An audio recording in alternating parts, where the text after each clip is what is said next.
esta oportunidad conversamos con Óscar Abraham Pavón. Óscar es arquitecto y artista visual venezolano, con su estudio basado en Barcelona, con formación en Venezuela, Holanda y España. Ha expuesto en diferentes galerías en América y Europa en exhibiciones grupales y en solitario. En esta oportunidad nos cuenta sobre su más reciente intervención llamada Psychoarquitectura, donde a través de la exploración de la arcilla, representado a través del bloque, logra mostrar el análisis y conexiones que hizo entre la arquitectura y las formas de las láminas desarrolladas por el psiquiatra Hermann Rorschach, además de transparentar cómo fue el proceso de postulación, fabricación y montaje en un espacio tan icónico para la arquitectura como lo es el pabellón Mies van der Rohe. Hola, en esta oportunidad conversaremos con Óscar Pavón, artista y arquitecto que actualmente expone en el pabellón Mies van der Rohe en Barcelona con la intervención Psychoarquitectura. Bienvenido, Óscar. Gracias. Te queríamos preguntar, antes de conversar sobre la exposición y que nos cuentes más de cómo lograste exponer en este pabellón tan icónico para la arquitectura, quisiéramos saber sobre tu trayectoria y tu formación personal. ¿Cuál ha sido tu camino para llegar hasta donde estás ahora? El camino, yo soy de los Andes venezolanos, de un pueblo que se llama San Juan de Colón, del estado Táchira, y desde ahí, bueno, comencé a trabajar o a interesarme más por el arte y la cultura. Y luego fue un trabajo continuo en el arte. Al final nunca he llegado a separar lo que es la comunicación artística o la vocación en arquitectura con el trabajo, porque siempre si bien se comenzó como un hobby o como algo que me gustaba hacer, luego se ha profesionalizado y se ha sistematizado de una forma organizada. Pero comencé desde muy niño, tanto en arte como en arquitectura. Lo digo en arquitectura porque simplemente jugaba haciendo maquetas, algo que me interesaba en la escala y la ciudad. Entonces, fue por medio de exposiciones en la Galería de Arte El Punto en Colón, que me acuerdo que había una. También soy producto de un determinado momento cultural de este pueblo, San Juan de Colón, que habían una serie de factores y de condiciones en que se dieron y yo estaba ahí y bueno, recibí todo, tenía como referencias muchas cosas, desde la orquesta sinfónica, en la parte de escritores, poetas. Había un movimiento tanto artístico como cultural que bueno, eso influenció mucho.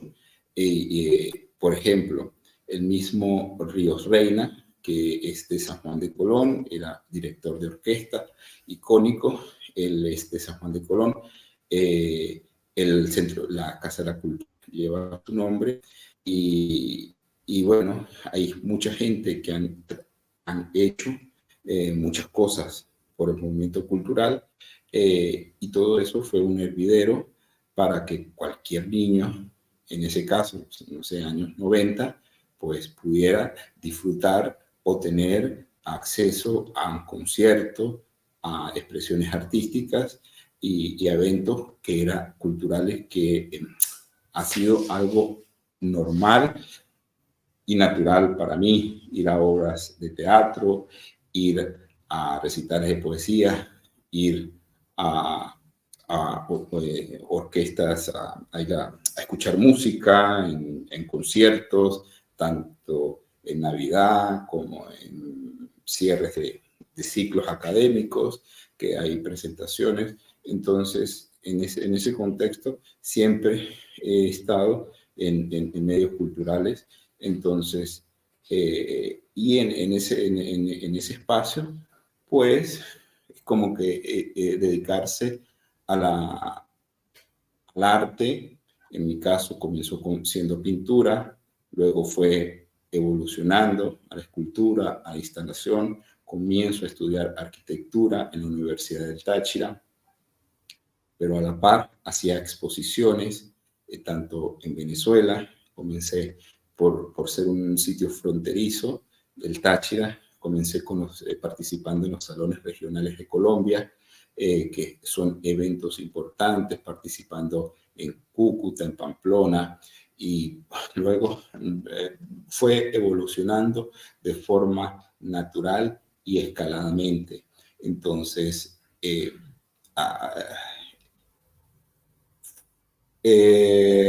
ha sido una evolución natural y siempre siento que siempre, o desde muy niño, he hecho lo mismo. Bien.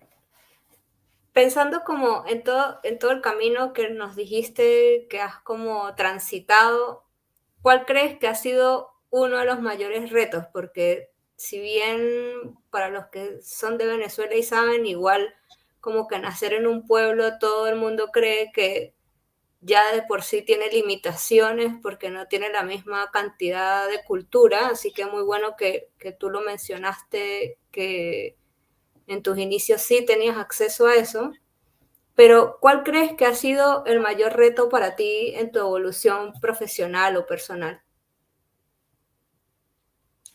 El mayor reto, no, ahorita lo estoy pensando, y es devolver todo lo que he recibido en cultura. Buscar como para ese momento de la infancia, juventud o adolescencia, habían personas que hacían exposiciones, actos culturales, movidos por esa vocación de difusión. Creo que llega un momento en que uno tiene que retornar todo todo ese bien que he recibido. Entonces, desde hace tiempo, en la medida de lo posible, trato de hacer conversatorios, charlas, encuentros que ayuden un poco a dar eh, esa cultura que, sí, que en ese momento estaba en el aire. Ahora, bajo estas circunstancias, entendiendo Venezuela, que ya han pasado 20 años de un desastre social, creo que ahora es más necesario que nunca poder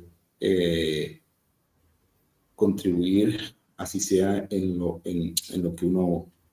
que uno pueda. Pero sí, ese sería el reto. Sí. Difícil también ese reto como autoimpuesto que tienes. Bueno, Complicado. no es autoimpuesto, sino que al final termina siendo una responsabilidad. Eh, sí, en enero del 24 tengo una exposición en Caracas, y bueno, trataré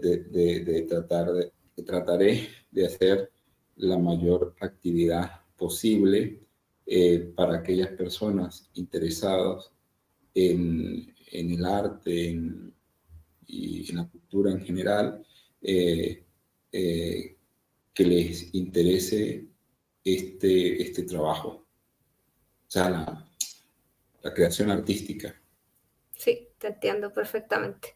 Buenísimo. Ahora, hablando de la exposición que tienes actualmente, que inauguró el pasado 14 de septiembre y estará hasta el 8 de octubre, según entiendo, quisiera entender qué fue primero, el huevo o la gallina. En el sentido de, ¿tenías la idea antes de exponerlo en el pabellón o surgió por oportunidad de exponer en el pabellón? Sucedió que yo vivo en Barcelona desde finales del 2000, principios del 2017 y voy al pabellón. Entro cuando hago el recorrido, veo los mármoles y veo que es un psicodiagnóstico o unas manchas de tinta, porque eran muy elocuentes ver esos mármoles y verlos rebatidos en el estanque interior del pabellón. Eh, Como vengo o me interesa el ladrillo como material constructivo y también como un material simbólico, eh, creo que la idea surgió viendo el mismo pabellón. eh, Pensé el proyecto. Acá estoy con una galería y le dije al director, a Carlos Durán, que tenía un proyecto que había sido pensado para este espacio y porque anualmente el pabellón hace una instalación o sí, una instalación en el pabellón eh, donde arquitectos y artistas lo intervienen temporalmente. Se presentó, bueno, se presentó el proyecto por medio de la galería y fue hace 2 años.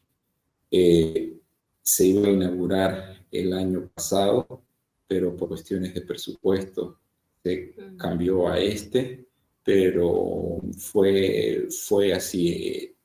Igual la idea del pabellón es muy elocuente y muy concreta, y dialoga, o sea, es un engranaje y es una de las cosas que les interesa a la fundación, cómo este edificio puede generar o continuar generando nuevas lecturas sobre el edificio. En este caso, eh, hay diferentes escalas, layers de información o de poderse relacionar con la intervención puntual, desde la materialidad, desde la arcilla como material constructivo y la arcilla como presente en la historia de la arquitectura, en el caso y también del proyecto moderno.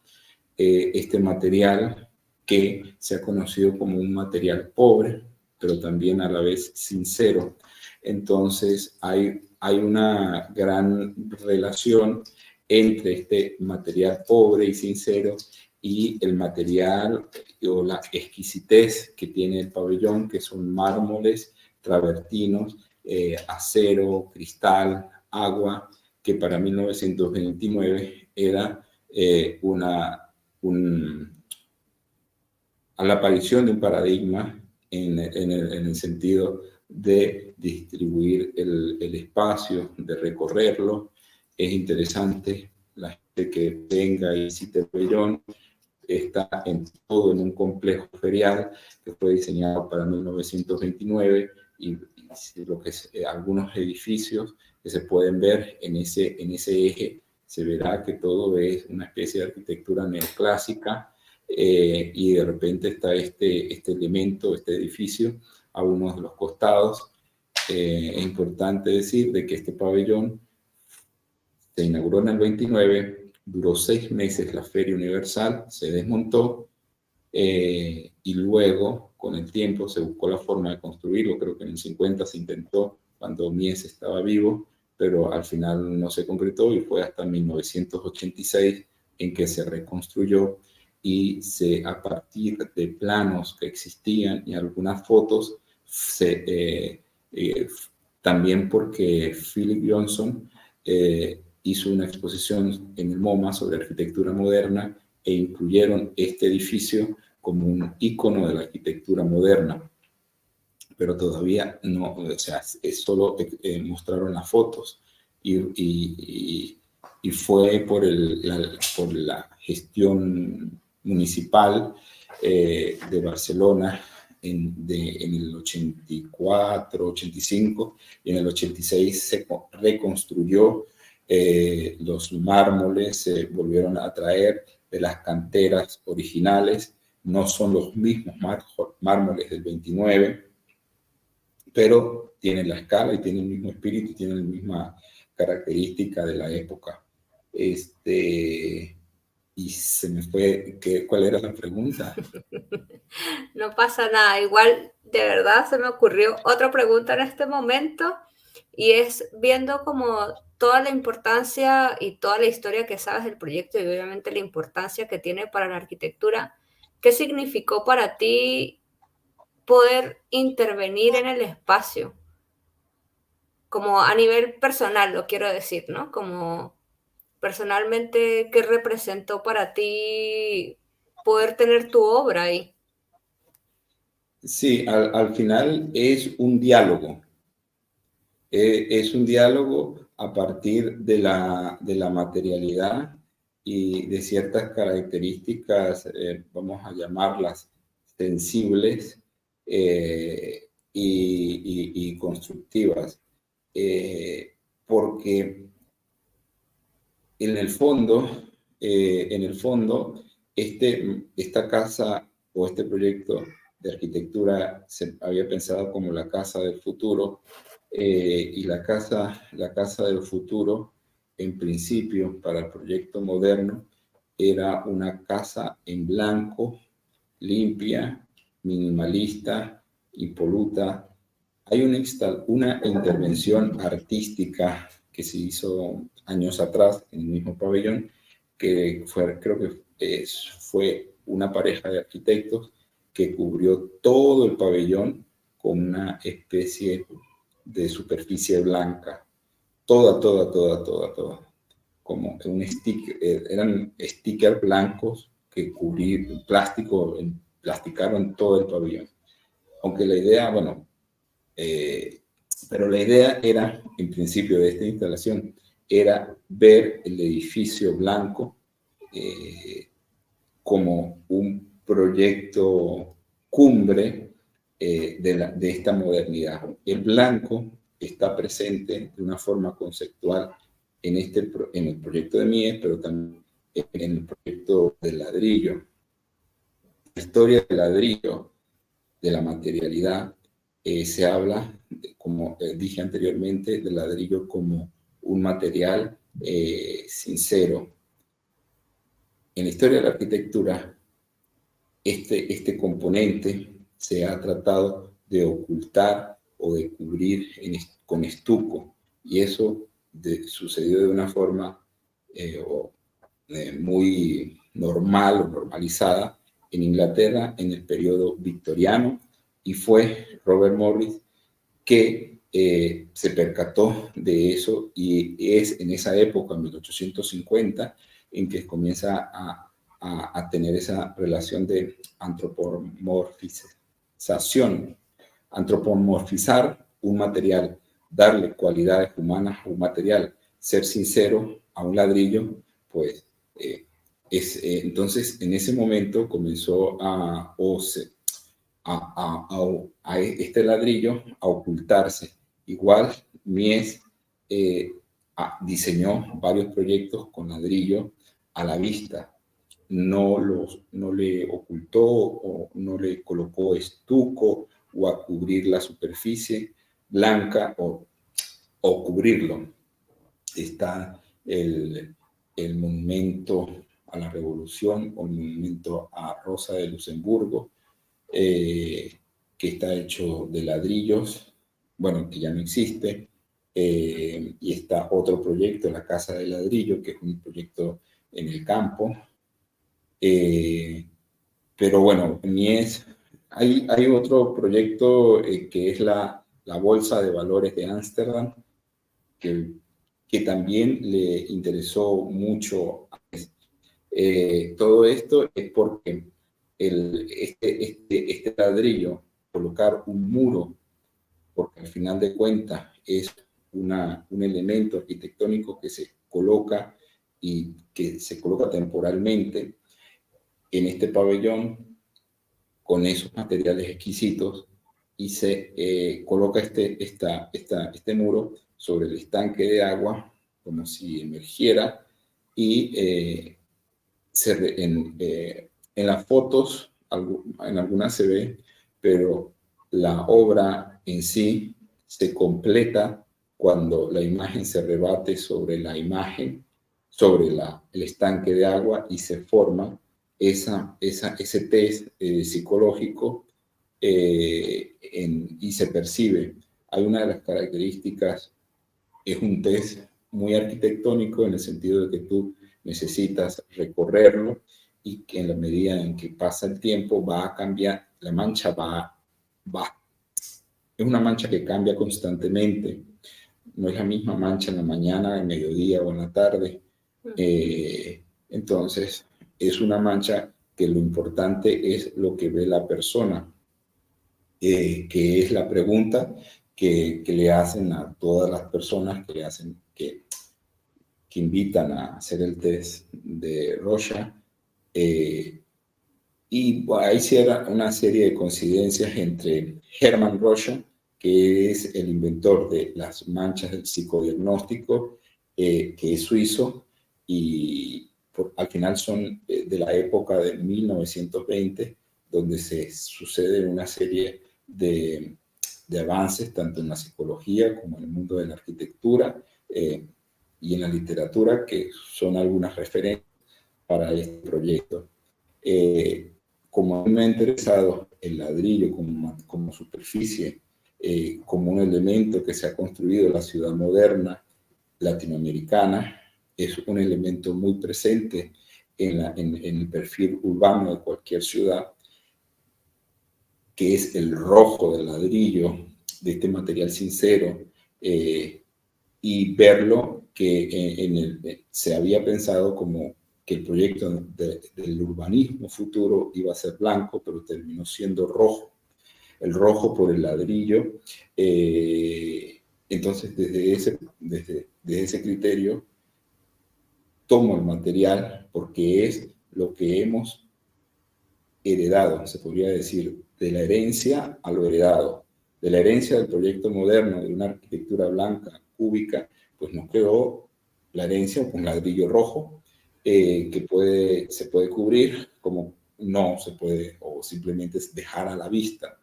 Entonces se muestra una nueva mancha sobre la superficie, que al final invita es al individuo, a la persona, a decir qué ve en ese muro. Sí, perfecto. Entiendo perfecto la conexión que hiciste. Y obviamente al escucharte hablar, o sea, como que yo había leído la descripción del proyecto y ya me parecía lógico, pero obviamente al escucharte hablar es como que tienes mucho más del trasfondo del porqué de la toma de decisiones para llegar a la obra.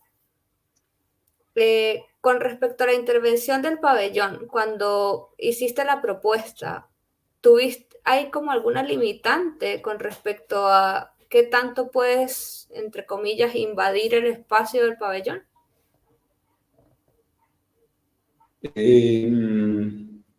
Con tal que no lo dañe, todo es posible. Bueno, porque al final es patrimonio histórico y tiene una serie de normativas y una serie de características para desarrollar cualquier proyecto. Esta propuesta, te comentaba anteriormente, de que tiene todos los mismos procesos que un proyecto de arquitectura. Tiene cálculo estructural, tiene una serie de detalles técnicos y de estudios para efectos de que no se caiga o produzca un efecto vela sobre esa superficie de ladrillo. Los únicos, bueno, los requerimientos eran, sí, de que estuviese supervisada por un arquitecto estructuralista que hiciera los cálculos de los materiales. ¿Cómo hiciste para anclarlo al pabellón o no está anclado? Está Sí, solo posado. se hizo una especie de estructura flotante de acero, son unos perfiles angulares en L de 12 centímetros, con unas planchas metálicas y sobre ellas un neopreno, una goma que es la que toca el estanque, y esos son 5 perfiles estructurales que hacen una especie de doble L. Son 5, 3, 2 las más largas a los extremos y al medio, y 2 en las cuartas partes. Y de ahí, del medio, sube una barra roscada con unos pernos que suben a 3 metros y se cierran o se amarran a nivel en el tope con otras planchas de aceros. Que eso no se ve. Igual cuando se está allá, el acceso al pabellón, al muro, es aproximadamente a 2 metros que tú puedes, porque es un estanque de agua y no se ven esos detalles, pero en algunos puntos hay unas barras. Las barras roscadas suben y las barras lisas están transversalmente. En algunos puntos se ven las barras transversales y lisas, y luego está pegada cada bloque con este Sikaflex, este material expansivo. Es una obra en seco. Perfecto. ¿Y ese diseño estructural lo hiciste tú? No, eso lo hizo un arquitecto estructuralista. Esas barras, cada viga de esta pesaba alrededor de 190 kilos y fue llevada con grúa. Y ahora, por lo que hablábamos antes de empezar a grabar, el reto es desmontarlo.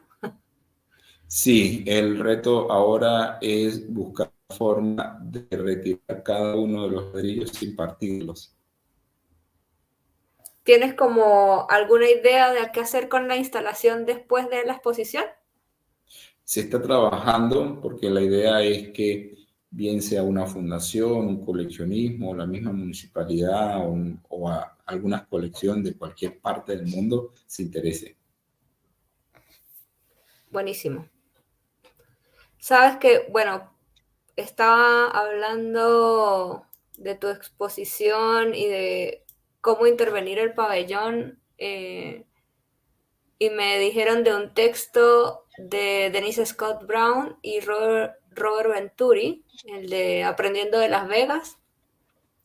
Y hay una parte como cortita y puntual del libro que dicen que ningún Mies se puede intervenir, como todo está simplemente posado y nada como que toca las paredes, no es como que puedas, no sé, instalar un clavo, y tu obra también es como parte de eso, está como, o sea, obviamente forma parte de la obra, pero también está como, en cierto modo, como si estuviese flotando dentro de la obra de Mies. Sí, hay algo que en relación a aprendiendo de ese fragmento que tú comentas, es que el pabellón en sí,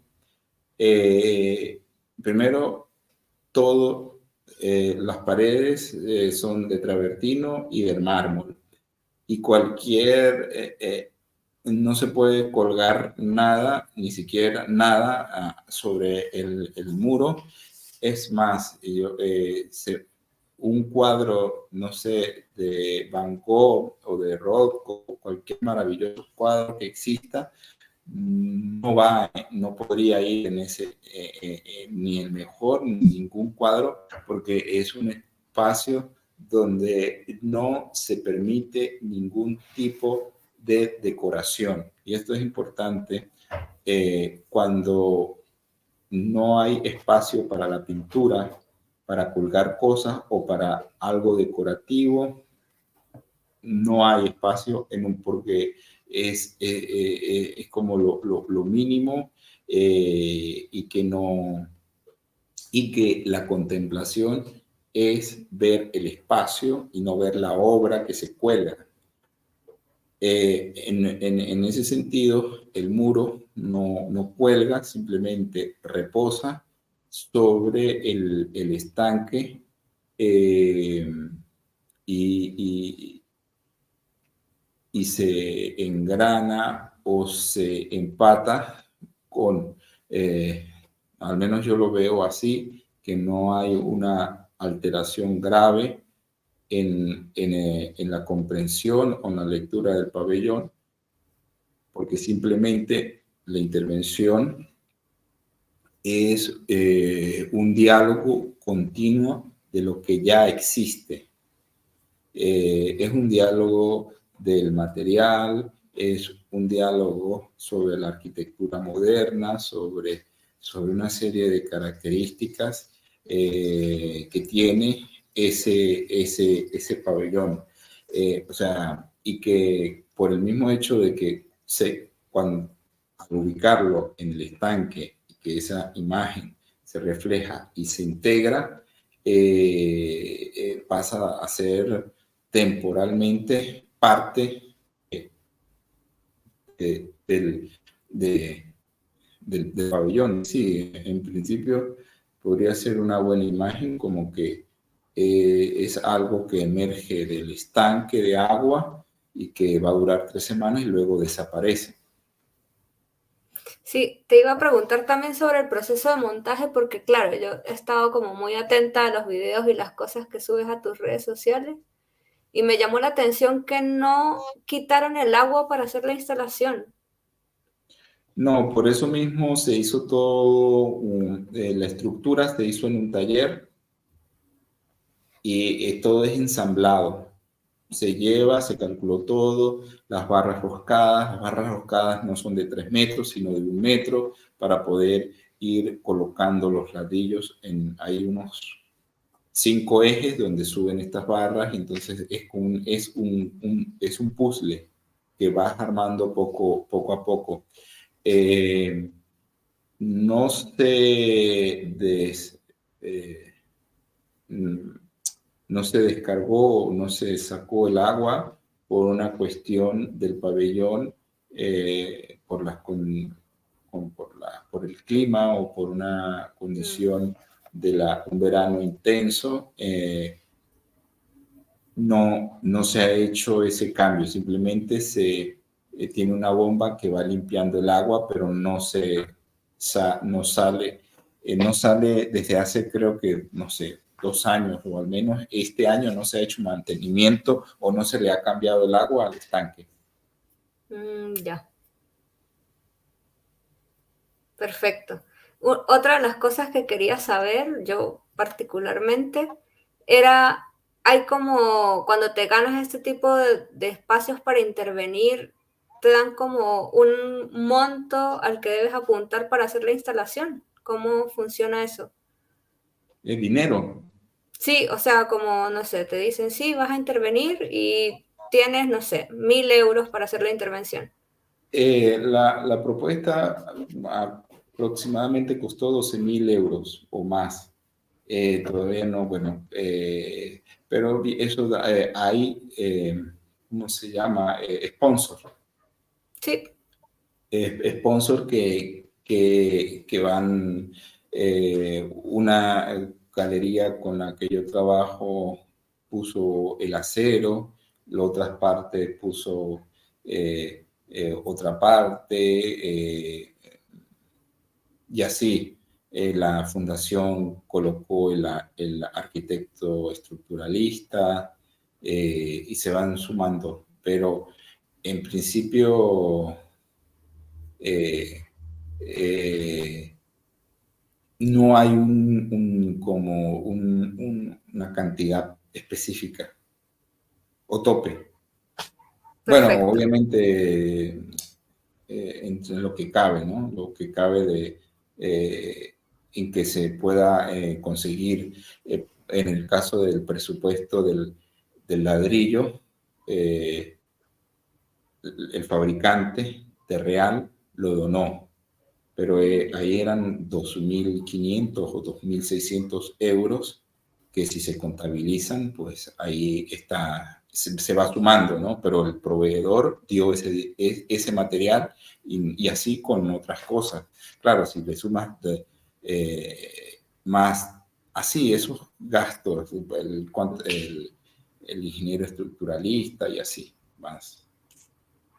Perfecto. Sí, es que me imaginé, o sea, me imaginé que funcionaba como al contrario, como, no sé, entran a concurso y lo ganaste y te dan lo que dije, 1.000 euros y tú tienes que encargarte de la construcción, pero como que te ganaste el concurso y tú te encargas de todo. Pensé que funcionaba así.